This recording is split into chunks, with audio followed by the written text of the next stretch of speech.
It is Wednesday, September 23rd, and this is CONCACAF VideoSignals. On today's show, there were goals of all kinds last night in the CONCACAF Champions League. Quantity and quality. We'll take a look at them all. Also, we'll preview tomorrow's games, and we'll end the program with the CONCACAF quiz.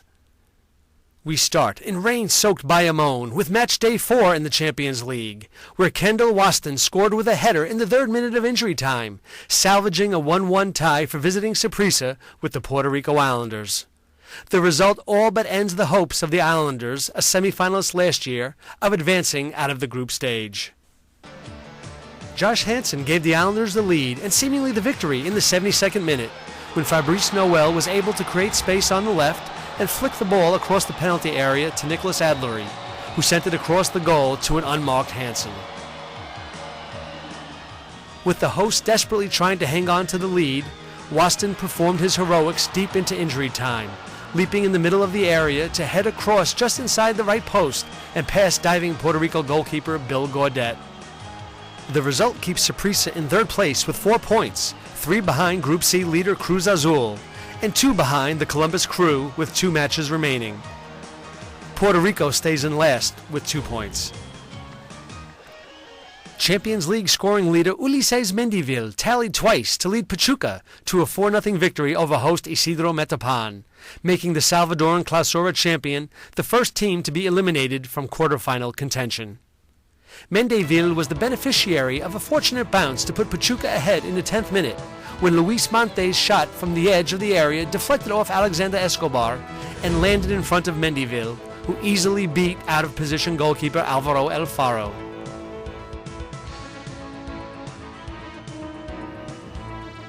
Eddie Brambila put Pachuca ahead 2-0 in the 35th, finishing a left-sided cross from Juan Carlos Rojas.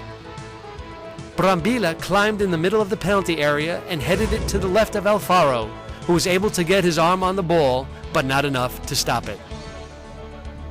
Edgar Benitez scored his 4th goal of the Champions League in the 60th. Rojas sent a cross from the right side that deflected off the crossbar to the feet of Benitez, who only had to touch it in. Mendivil added his 2nd of the game and 7th of the competition in the 82nd, deflecting Brambila's cross over approaching goalkeeper Jose Luis Gonzalez from the edge of the 6-yard box. Pachuca climbed atop Group A with 9 points, while eliminated Metapan lost its 4th straight without scoring a goal. 3 different players scored second-half goals for the Houston Dynamo in a 5-1 thrashing of visiting Arabe Unido at Robertson Stadium. The Dynamo took the lead in the 11th minute when Arabe Unido goalkeeper Carlos Bejarano spilled Brad Davis's corner kick in front of the goal, allowing Eddie Robinson to flick in with his right foot from close range. The hosts increased their lead 5 minutes into the second half, when Cam Weaver beat Bejarano with a diving header at the back post off a cross from Corey Ash. 6 minutes later, Arabe was reduced to 10 men when Omar Camargo was sent off after elbowing Weaver in the head. It was Camargo's 2nd caution of the game.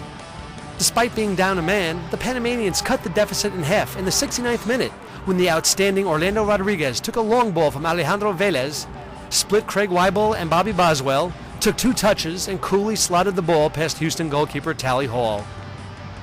Any chance of a comeback for Unido was dashed just a minute later. Brian Mullen's cross took a slight deflection before finding Ash at the back post, and the midfielder finished coolly. Stuart Holden scored 2 late goals, one in the 74th, when another quality service by Mullen found Holden's head to make it 4-1. The second was simple, as Holden slotted home a feed from the unselfish Abe Thompson. Houston and Arabe are even in 2nd place in Group A. The Dynamo have the advantage on goal difference. There are 3 more Champions League tilts tonight. The Columbus Crew hosts Cruz Azul. W Connection travels to Comunicaciones, while Toluca welcomes San Juan Gibraltar to Mexico. Match day 4 concludes tomorrow with 2 games. At RFK Stadium, DC United takes on visiting Marathon in a key Group B game. United has not played since last Tuesday's Champions League game at San Juan Gibraltar, a 1-0 win for the MLS side. DC has struggled at home recently, going winless in 5 of its last 6 games in all competitions. They have scored 1 goal or less in each of those games. Marathon has hit a rough patch as well. A 7-0 Champions League drubbing at Toluca last week was followed up with a 2-0 home loss against Platense in domestic play.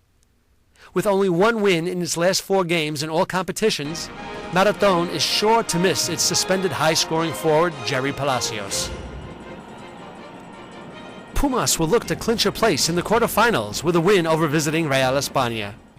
UNAM's last game was a 1-1 tie at Puebla over the weekend, 4 days after a come-from-behind 2-2 Champions League draw against W Connection. Pumas is winless in its last 4 games in all competitions, but has traditionally done well at home in the CCL.